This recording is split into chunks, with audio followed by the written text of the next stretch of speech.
नमस्कार। आज हम एक ऐसी प्राचीन कथा का विश्लेषण करने जा रहे हैं जो समय और स्थान की सीमाओं से बहुत आगे है। हम भगवत गीता के पहले अध्याय अर्जुन विषाद योग के उन मूल स्रोतों को खंगालेंगे जो आज भी उतने ही प्रासंगिक हैं। ये सिर्फ एक युद्ध की कहानी नहीं है, ये मानव मन के सबसे गहरे संघर्षों का एक अद्भुत दर्पण है। तो जरा सोचिए, जब परिवार और कर्तव्य के बीच चुनाव करना पड़े तो कौन सा रास्ता चुनना चाहिए? सोचिए, एक ऐसा क्षण जहाँ पीछे हटने का कोई रास्ता नहीं है और आगे बढ़ने का मतलब है अपनों का ही विनाश। यही वो भयानक संकट है जहां से इस महाकाव्य की शुरुआत होती है। भाग 1, युद्ध भूमि पर तनाव और कुरुक्षेत्र में जमावड़ा। चलिए कुरुक्षेत्र के मैदान में चलते हैं। विशाल सेनाएं आमने सामने डटी हैं और हवा में एक अजीब सा भारीपन है। श्लोक 1.2 और 1.3 बताते हैं कि राजा दुर्योधन अपनी और पांडवों की सेना का निरीक्षण कर रहे हैं। आपको पता है, स्रोत स्पष्ट रूप से बताते हैं कि दुर्योधन के भीतर एक गहरा अविश्वास और घबराहट छिपी है। वो अपने गुरु द्रोणाचार्य के पास जाते हैं क्योंकि उन्हें कहीं न कहीं ये पता है कि उनका मार्ग अधर्म का है। युद्ध शुरू होने से पहले ही उनका ये आत्मसंदेह बहुत कुछ कह जाता है। अब इस घबराहट को भांपते हुए कौरवों के सबसे वयोवृद्ध और प्रतापी पितामह भीष्म आगे आते हैं। दुर्योधन का आत्मविश्वास वापस लाने के लिए भीष्म एक शेर की तरह भयंकर गर्जना करते हैं और अपना शंख बजाते हैं। ये कोई मामूली आवाज नहीं थी, ये आधिकारिक तौर पर इस महाकाव्य युद्ध की शुरुआत की घोषणा थी। भाग 2, नियति की ध्वनियां, शंख और दिव्य नियति। पितामह भीष्म की उस गर्जना के साथ ही माहौल एकदम बदल जाता है।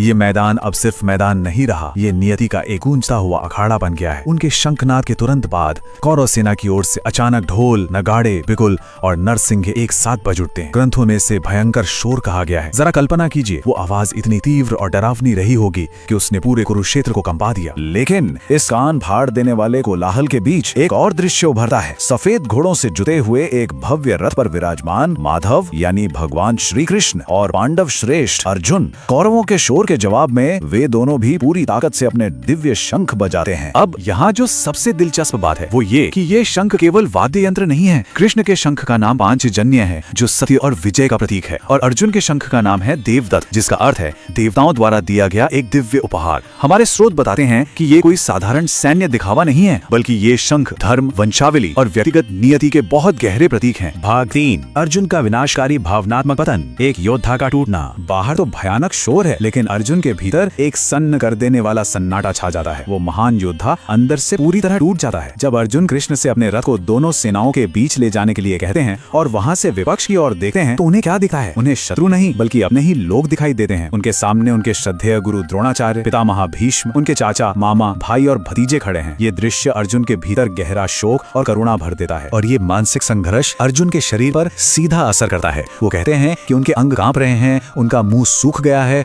और शरीर में जैसे आग सी लग रही है। यहाँ तक कि उनका अजय धनुष गांडीव उनके पसीने से भीगे हाथों से फिसल रहा है। ये एक योद्धा के गहरे मानसिक पतन के बिल्कुल सीधे और स्पष्ट शारीरिक लक्षण हैं। यहाँ श्लोक 31 और 32 अर्जुन की इसी नैतिक शून्यता को सामने लाते हैं। वो कहते हैं, मुझे ना तो विजय की इच्छा है, न राज्य की और ना ही इन सुखों की। स्रोत इसे अहंकार और ममकार का भ्रम बताते हैं, यानी ये विचार कि ये लोग मेरे हैं और मैं इनका हूँ। अर्जुन धर्म और अपनों के प्रति मोह के बीच इतनी बुरी तरह उलझ गए हैं कि वो इस युद्ध को पाप मानने लगते हैं। तीनों लोगों के राज के लिए भी वो अपने परिजनों को मारने को तैयार नहीं है। भाग 4, भीतर का कुरुक्षेत्र, भूगोल से परे एक युद्ध भूमि। देखिए, ये कहानी सिर्फ हजारों साल पहले लड़े गए किसी युद्ध की नहीं है। ये मानव स्थिति का एक बहुत ही गहन मनोवैज्ञानिक अध्ययन है। कुरुक्षेत्र सिर्फ बाहर नहीं है, ये हम में से हर एक के भीतर भी मौजूद है। एक भौतिक कुरुक्षेत्र है जो भारत के हरियाणा में एक वास्तविक स्थान है, लेकिन गीता का कुरुक्षेत्र एक रूपक है। ये हर इंसान का मन है जो जीवन के कठिन विकल्पों, नैतिक दुविधाओं और अनिश्चितताओं के बीच खड़ा है। अर्जुन का संघर्ष हम सबका संघर्ष है। इसे आज के संदर्भ में सोचिए। आधुनिक जीवन में भी युवा अक्सर सामाजिक अपेक्षाओं, अपने सच्चे कर्तव्य यानी अपने धर्म और अपनी व्यक्तिगत भावनाओं के बीच खुद को फंसा हुआ महसूस करते हैं, है ना? स्रोत यहाँ संचित कर्म की ओर भी इशारा करते हैं। अर्जुन की तरह ही हम भी अपने पिछले कर्मों के भार, परिणामों से अपने लगाव और इस पूरे ब्रह्मांडीय कार्यकारण के सिस्टम से जूझ रहे होते हैं। ये सिर्फ एक फैसला लेने की बात नहीं है, ये जीवन के गहरे सत्य का सामना करना है। भाग 5, आध्यात्मिक प्रवेश द्वार के रूप में शोक, कमजोरी का विरोधाभास। अर्जुन अपनी पीड़ा व्यक्त करते जा रहे हैं, लेकिन यहाँ सबसे गौर करने वाली बात यह है कि भगवान कृष्ण पूरी तरह से शांत हैं। वे केवल सुन रहे हैं। ये एक बहुत ही शक्तिशाली क्षण है जहाँ अर्जुन का असीम दुख वास्तव में एक बड़े आध्यात्मिक परिवर्तन का रास्ता बना रहा है। इसीलिए ये समझना बहुत जरूरी है कि इस अध्याय को विषाद योग क्यों कहा जाता है। विषाद यानी शोक या निराशा, और योग यानी जुड़ना। सुनने में थोड़ा विरोधाभास लगता है ना, लेकिन स्रोत स्पष्ट करते हैं कि अर्जुन का भावनात्मक रूप से टूटना कोई कमजोरी नहीं है, ये आत्मखोज की एक बेहद अनिवार्य अवस्था है। इस गहरी निराशा ने ही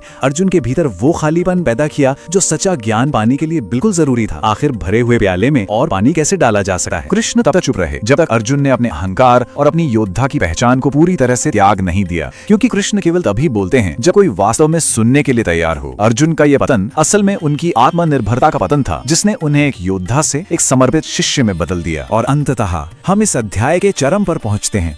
अर्जुन पूरी तरह से टूटकर कहते हैं, हे गोविंद, मैं युद्ध नहीं करूंगा, और वो शांत हो जाते हैं। ये उनका अंतिम समर्पण है। इसे हार मत समझिए, ये मार्गदर्शन के लिए अपनी सीमाओं की पूर्ण स्वीकृति है, और यहीं से ज्ञान का असली मार्ग खुलता है। इस संपूर्ण अध्याय से जो सबसे बड़ी और व्यवहारिक सीख हमें मिलती है वो ये है कि स्पष्टता की ओर पहला कदम अपने भ्रम को स्वीकार करना है। जब तक हम ये नहीं मान लेते कि हम उलझे हुए हैं, तब तक हम कभी सही रास्ता नहीं खोज सकते। अर्जुन का विषाद ही उनके उद्धार की सीढ़ी बना। देश इनसाइट से जुड़ने के लिए धन्यवाद। अगली बार अर्जुन के प्रश्न और कृष्ण के उत्तर चैप्टर 2 में।